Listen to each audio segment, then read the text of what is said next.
So ನಾನು ಇವಾಗ ಹೇಳೋ ಈ 5 ಫ್ಯಾಕ್ಟ್ಸು ನೀವು ನಿಜವಾಗ್ಲೂ ಕೇಳಿದರೆ ಸೊ ಆಶ್ಚರ್ಯಕ್ಕೆ ಒಳಗಾಗೋದು ಗ್ಯಾರಂಟಿ. ಸೊ ಅದೇನು ಅಂತ ಇವಾಗಲೇ ಕೇಳಿಬಿಡಿ. ಸೊ ಮೊದಲನೇದಾಗಿ ಮೀನುಗಳಿಗೆ ಕಣ್ರೆಪ್ಪೆಗಳು ಇರೋದಿಲ್ವಂತೆ. ಸೊ ನಿದ್ದೆ ಮಾಡಬೇಕು ಅಂತಂದರೆ ಸೊ ಕಣ್ಣನ್ನು ಹಿಂಗೆ ಬಿಟ್ಕೊಂಡೆ ನಿದ್ದೆ ಮಾಡಬೇಕು, ಮುಚ್ಚಕ್ಕೆ ಪಾಪ ಅವಕ್ಕೆ ಕಣ್ರೆಪ್ಪೆಗಳು ಮೀನುಗಳಿಗೆ ಕೊಟ್ಟಿಲ್ಲ ದೇವರು. ಸೊ ಇನ್ನೊಂದೇನಪ್ಪ ಅಂತಂದರೆ ಈ ಭೂಮಿ ಮೇಲಿನ 50% ಇನ್ನೂ ಜಾಸ್ತಿ ಆಕ್ಸಿಜನ್ನು ಪ್ಲಾಂಕ್ಟನ್ ಅನ್ನೋ ಒಂದು ಸೂಕ್ಷ್ಮಾಣು ಜೀವಿಯಿಂದ ಉತ್ಪತ್ತಿಯಾಗುತ್ತೆ. ಆಕ್ಸಿಜನ್ ಅನ್ನೋದು ಈ ಭೂಮಿ ಮೇಲೆ ಆ ಜೀವಿಯಿಂದ ಬರುತ್ತೆ ಅಂತ ಹೇಳ್ಬಿಟ್ಟು ಗೊತ್ತಾ ನಿಮಗೆ? ಸೊ ಅದೇನ ಪ್ಲಾಂಕ್ಟನ್ ಜೀವಿ ಅಂತಂದರೆ ಏನು ಅಂದರೆ ಅದು ಪ್ಲಾಂಕ್ಟನ್ನು ಸಮುದ್ರದಲ್ಲಿ ಇರುತ್ತೆ. ಸೊ ಸಮುದ್ರದಲ್ಲಿ ಇರುತ್ತೆ. ಅದು ಎಷ್ಟು ಸೂಕ್ಷ್ಮಾಣು ಜೀವಿ ಅಂದರೆ ಸೊ ಅದಾಗದೆ ತೇಲೋದಕ್ಕೂ ಕೂಡ ಸಮುದ್ರ ಅಲೆಗಳಲ್ಲಿ ಅದಾಗದೆ ತೇಲ್ಕೊಂಡು ಬರೋಕ್ಕೂ ಕೂಡ ಶಕ್ತಿ ಇಲ್ಲದೆ ಇರೋಷ್ಟು ಆ ಸೂಕ್ಷ್ಮಾಣು ಜೀವಿ ಸೊ ಅಲೆಗಳ ಜೊತೆಗೆ ಸೊ ಅದ್ರ ಜೊತೆಗೇನೆ ಟ್ರಾವೆಲ್ ಮಾಡುತ್ತೆ. ಸೊ ಅಲೆಗಳಲ್ಲೇ ಇರುತ್ತೆ. ಸೊ ಅದರಿಂದನೇ ಅದು ಸೊ ಕೆಳಗೆ ದಡಕ್ಕೆ ಬರೋದಾಗಲಿ ಒಳಗಡೆ ಇರೋದಾಗಲಿ ಏನೇ ಮಾಡೋದಾಗಲಿ ಮಾಡೋದು. ಸೊ ಈ ಪ್ಲಾಂಕ್ಟನ್ ಅನ್ನೋ ಜೀವಿ ಒಂಥರ ಸಸ್ಯ ಸೂಕ್ಷ್ಮಾಣು ಜೀವಿ ಥರನೂ ಇರುತ್ತೆ, ಇನ್ನೊಂದು ಪ್ರಾಣಿ ಸೂಕ್ಷ್ಮಾಣು ಜೀವಿ ಥರನೂ ಕೂಡ ಇರುತ್ತೆ. ಇದು ಸೊ ವಾತಾವರಣದಲ್ಲಿರೋ ಕಾರ್ಬನ್ ಡೈಆಕ್ಸೈಡ ಹೀರ್ಕೊಂಡು ಸೊ ವಾತಾವರಣದಲ್ಲಿ ಹ್ಯುಮಿಡಿಟಿನ ಸೊ ಸಮತೋಲನದಲ್ಲಿ ಇರಿಸುತ್ತೆ. ಇನ್ನೊಂದೇನಪ್ಪ ಅಂತಂದರೆ ಸೂರ್ಯನ ಬೆಳಕನ್ನು ಹೀರ್ಕೊಂಡು ಬಳಸ್ಕೊಂಡದು ಸೊ ಫೋಟೋಸಿಂಥಸಿಸ್ ಅಂದರೆ ಆಮ್ಲಜನಕನ ಉತ್ಪತ್ತಿ ಮಾಡಿಬಿಟ್ಟು ಈ ಭೂಮಿಗೆ ಕೊಡುತ್ತೆ. ಸಣ್ಣ ಸೂಕ್ಷ್ಮಾಣು ಜೀವಿ ಎಷ್ಟೆಲ್ಲ ಕೆಲಸ ಮಾಡುತ್ತೆ ಅಲ್ವಾ? ಸೊ ಈ ಪ್ಲಾಂಕ್ಟನ್ ಅನ್ನೋ ಜೀವಿನ ಸೊ ಸಮುದ್ರದ ಹೃದಯ ಅಂತಲೇ ಕರೀತಾರಂತೆ. ಏನಕ್ಕೆ ಅಂತಂದರೆ ಸೊ ಈ ಜೀವಿ ಅನ್ನೋದೊಂದು ಸಮುದ್ರದಲ್ಲಿಲ್ಲ ಅಂತಂದರೆ ಸೊ ಭೂಮಿ ಮೇಲೆ ಜೀವನನೇ ಅಸಾಧ್ಯ ಅಂತೆ. ಸೊ ನೋಡಿ, ಒಂದು ಚಿಕ್ಕ ಸೂಕ್ಷ್ಮಾಣು ಜೀವಿ ಸೊ ಏನೆಲ್ಲ ಕೆಲಸ ಮಾಡುತ್ತಲ್ವಾ?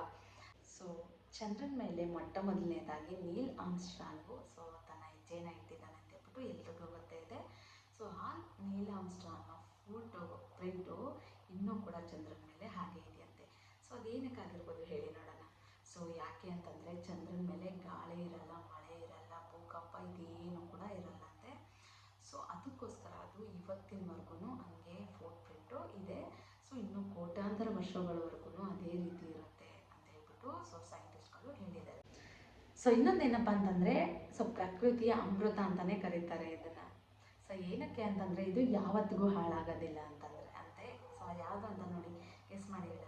ಸೊ ಜೇನುತುಪ್ಪ ಎಷ್ಟು ದಿನ ಇಟ್ಟರು ಸೊ ಒಂದು ಕಡೆ ಎಲ್ಲೋ ನಾನು ಓದಿದ್ದೀನಿ 3000 ಇಯರ್ಸ್ ಹಳೆ ಜೇನುತುಪ್ಪ ಸಿಕ್ಕಿದೆ ಅಂತೆ.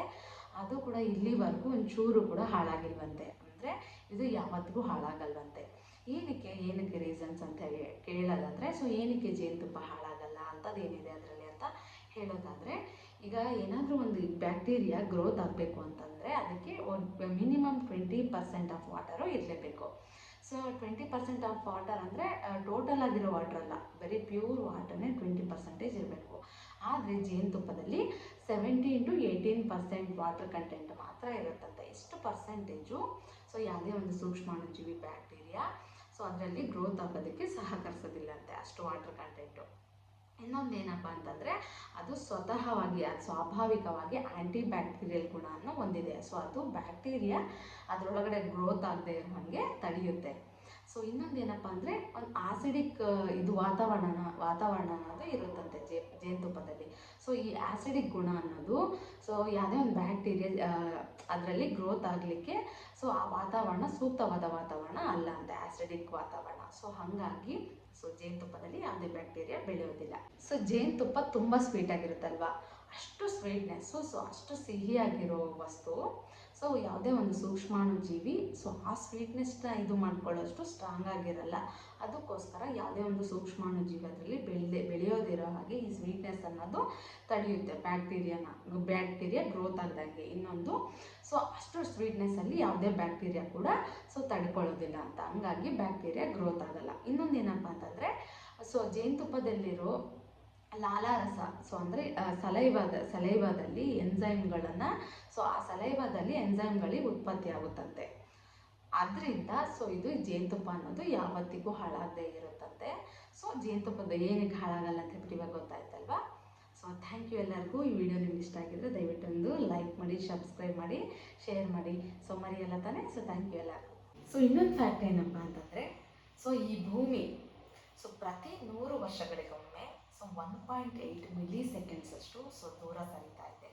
ಅಂದರೆ ಸೊ ಭೂಮಿ ಸ್ಲೋ ಡೌನ್ ಆದರೆ, ಭೂಮಿ ರೊಟೇಷನ್ ಅನ್ನೋದು ಸ್ಲೋ ಡೌನ್ ಆದರೆ ಸೊ ಸಮಯ ದೀರ್ಘ ಆಗುತ್ತೆ. ಅಂದರೆ ಈಗ 24 ಅವರ್ಸ್ ಇರೋದು 25 ಅವರ್ಸ್, ಅಂದರೆ 3 ವರ್ಷಕ್ಕೆ 1.7 ಮಿಲಿ ಸೆಕೆಂಡ್ಸ್, ಅಂದರೆ ಸೊ 1 ಅವರ್ ಟೈಮು ಜಾಸ್ತಿ ಆಗೋದಕ್ಕೆ, ಈಗ 24 ಇರೋದು 25 ಆಗೋದಕ್ಕೆ ಸೊ ತುಂಬ ಮಿಲಿಯನ್ ವರ್ಷಗಳೇ ಬೇಕಾಗುತ್ತಂತೆ.